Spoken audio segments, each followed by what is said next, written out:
नमस्कार, स्वागत है आपका जी दिल्ली एनसीआर हरियाणा में। मैं हूं आपके साथ हार्दिक दवे। और बुलेटिन में सबसे पहले बात करते हैं पलवल में हुई महापंचायत की, क्योंकि महापंचायत में आज एक बहुत बड़ा फैसला लिया गया। फैसला ये कि ब्रजमंडल यात्रा, जलाभिषेक यात्रा, वही यात्रा जो नूह में निकली थी 31 जुलाई को, वो इस सावन महीने में 28 तारीख को 28 अगस्त को फिर से होगी। साथ ही मांग की गई है कि उपद्रवियों की शिनाख्त कर जल्द से जल्द उनकी गिरफ्तारी हो और सख्त सजा दी जाए। हिंसा के मामले में राजस्थान के लिंक को भी नया तलाशा जाए। इसके साथ ही अगर तार पाकिस्तान से जुड़े हुए हैं तो जांच एनआईए से करवाई जाए।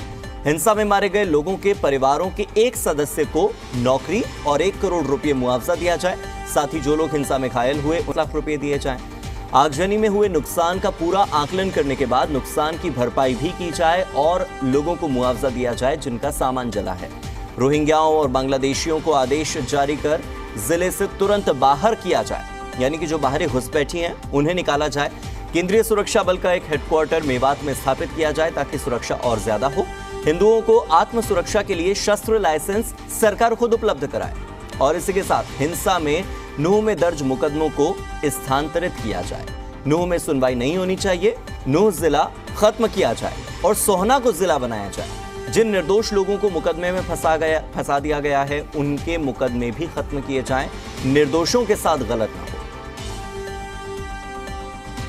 यहाँ पर चाहे वो आरएएफ है, चाहे एचएपी है, एक हेडक्वार्टर, एक पूरी बटालियन जिसका हेडक्वार्टर चाहे भौंसी में है, चाहे मधुबन में हो, चाहे रोहतक में है, इसी प्रकार से एक हेडक्वार्टर यहाँ पर मेवात के हमारे इस इलाके में कहीं भी सरकार को स्थापित करना चाहिए। पूरी फौज ताकि यहाँ रहे ताकि अमन और चैन रहे और सबको सुरक्षा प्रदान हो। ये भी पंचायत का फैसला है। जो भी इस नूह जिले में या आसपास, चाहे वो पलवल जिले में गांव आते हों, चाहे वो नूह जिले में रहने वाले लोग हों, जो भी अपनी आत्मरक्षा के लिए सेल्फ डिफेंस में कोई हथियार के अप्लाई करे और वो हथियार ले, तो इस पंचायत का सरकार से मांग है कि उनके लिए उस कानून में उदारता दिखा करके और रिलैक्सेशन करके उनको हथियार का लाइसेंस प्रदान कराने की ये पंचायत मांग करती है सरकार से। ये भी है कि जिन्होंने दंगा किया है उनकी पहचान हो और पहचान के बाद उनको इतनी हानि पहुंचाई जाए, चाहे उनकी जायदाद को करनी पड़े, नुकसान वाले की भरपाई हो और उनको एहसास होगा आगे से दंगा इस प्रकार का ना हो। ये भी पंचायत सरकार से मांग कर रही है। तमाम मुकदमे को यहाँ से स्थानांतरित करके गुड़गामा में या कहीं दूसरे जिले में स्थापित किया जाए, कोर्ट अलग बनाई जाए ताकि इसकी सुनवाई ठीक तरह से हो। तो नूह जिला खत्म कर दिया जाए, ये पंचायत की मांग है सरकार से। ये तय फैसला हुआ है। गौहत्या मुक्त होना चाहिए जिला कि सभी भाई अपने घरों में गाय पालने का काम करें। 28 तारीख को हम यात्रा निकालेंगे और उसमें आप सबका सहयोग अवांछित है, सबका सहयोग मांगा है। ये समाज के हित के लिए ही फैसले लिए गए हैं। जैसे यहाँ गोरक्षा होनी चाहिए और जो हमारे हिंदू भाई शहीद हुए हैं उनको मुआवजा मिलना चाहिए 1 करोड़ का।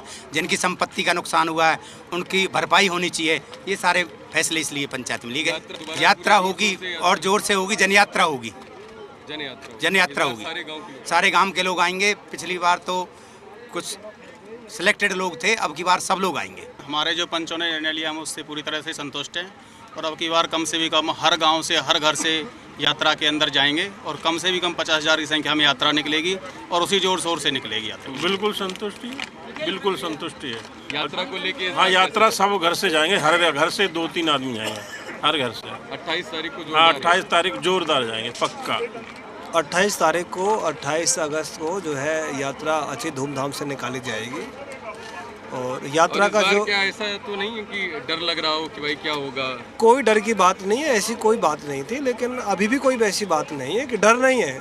स्वतंत्रता का अधिकार है, धार्मिक प्रचार प्रसार करना भी अधिकार है। और फिर हमारे मंदिर हैं, महाभारत काल से जुड़े हुए मंदिर हैं, इन पर कोई आपत्ति नहीं है। लोग करोड़ों वर्ष पहले से, हम जब से महाभारत हुई है, अब से 5 साल लगभग, रोज जाते हैं और जाते हैं, फिर उसमें कोई ऐसी बात नहीं है। लेकिन ये किसी कारण हो गया है तो ये निश्चित ही यात्रा। हाँ, हिंदू समाज पूरा जुड़ा रहेगा, सारा एकत्रित हो चुका है, हिंदू समाज में जागृति आई है और संगठित लोग संगठित दिखाई दे रहे हैं। इसका अच्छा परिणाम निकलेगा, दोनों समुदायों के लिए अच्छा परिणाम निकलेगा। प्रशासन की अनुमति मिल जाए तो बहुत ही अच्छा है, बहुत ही दिव्यस्त है, क्योंकि हम तो अनुशासित लोग हैं, गैर अनुशासित कभी हो ही नहीं सकते हम।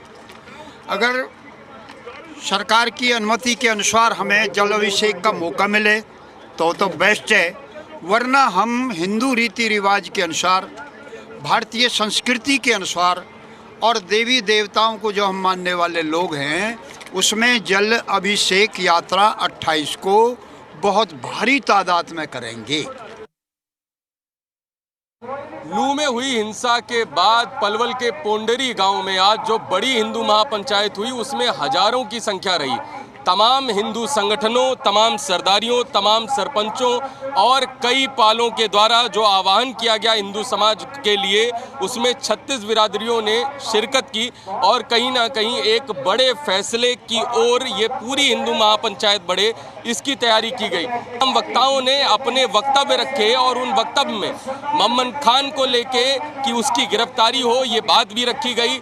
ब्रजमंडल यात्रा जो अधूरी रह गई हिंसा के चलते, वो कैसे पूरी हुई, इस पे भी बात की गई।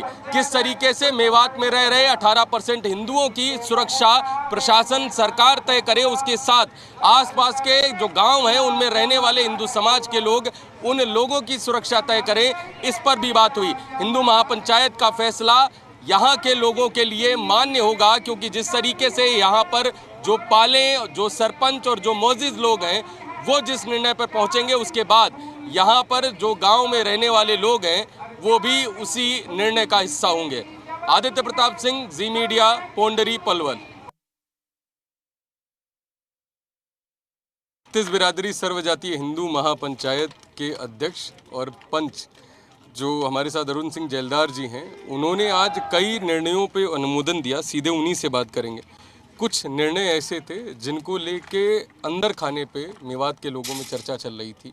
पहला निर्णय था नूंह जिले को ख़त्म करने की मांग, और उसको लेके आज पंचायत ने फैसला लिया। कितनी हद तक ये स्वीकार्य होगा? ये जो बात निकल के आई है, पंचायत की जो कमेटी गई थी, उन्होंने फिर जिन लोगों को लगता है इस कारण की वजह से ये सारा घटनाक्रम हो रहा है, उन लोगों ने मुक्त कंठ से ये वाली बात कही सबके सामने। और उसमें उन्हें लगा कि भाई मान लो कुछ एक वर्ग ज़्यादा मात्रा में है, मान लो 80% है, दूसरा 10% है, तो कई बार ऐसा होता है जो लोग ज़्यादा होते हैं वो विशेष प्रभाव बना देते हैं। वहाँ पर अधिकारी आए, कोई भी आए, उस पर विशेष जहाँ ज़्यादा होते हैं वो उनका प्रभाव हो जाता है। तो उस था तो ये कि भाई ये सारा अच्छे से सब कुछ चले और सबको सुविधाएं मिले, सारा व्यवस्थित तरीके से रहे और सब लोग सुरक्षित और अच्छे माहौल में रहें। लेकिन शायद जिन लोगों ने अपनी बात ये रखी है इसमें, उन्हें ये लगा कि भाई जो होना चाहिए था वो नहीं हो पा रहा, उसकी आड़ में वो सब हो रहा है जो नहीं होना चाहिए था। तो इसलिए उन्होंने अपनी बात रखी और पंचायत ने उस पर संज्ञान लिया है। वो सब आगे चल के बात करेंगे और शासन प्रशासन से बात करेंगे कि ये सामाजिक ताना बाना कैसे सुख शांति से रहे, सब एक दूसरे के साथ कैसे प्यार विश्वास से रहें। उसी के लिए सारी चीज़ों पे मंथन किया जा रहा है कि जिस भाईचारे के साथ हमेशा से रहते आए हैं उसी तरह से हम लोग रहें। हमारा जो संकल्प है पूरे भारत का कि गौ वध मुक्त भारत, गौ वध मुक्त मेवात, उसी के लिए हम सब लोग संकल्पित हैं। और तो ये भारत के लिए कतई गलत नहीं होना चाहिए। महापंचायत ने दोबारा 28 अगस्त को उसी ब्रजमंडल यात्रा को पूरा करने का फैसला लिया है। क्या लग रहा है कि प्रशासन फिर से सुरक्षा दे पाएगा या आप लोग पूरी सुरक्षा के साथ स्वयं उतरने वाले? जी देखिए, ये इस साल कोई नई तरीके से किया गया हो ऐसा नहीं है। जल अभिषेक पूरे भारत में सोमवार को विशेष तौर पर सावन में किया जाता है।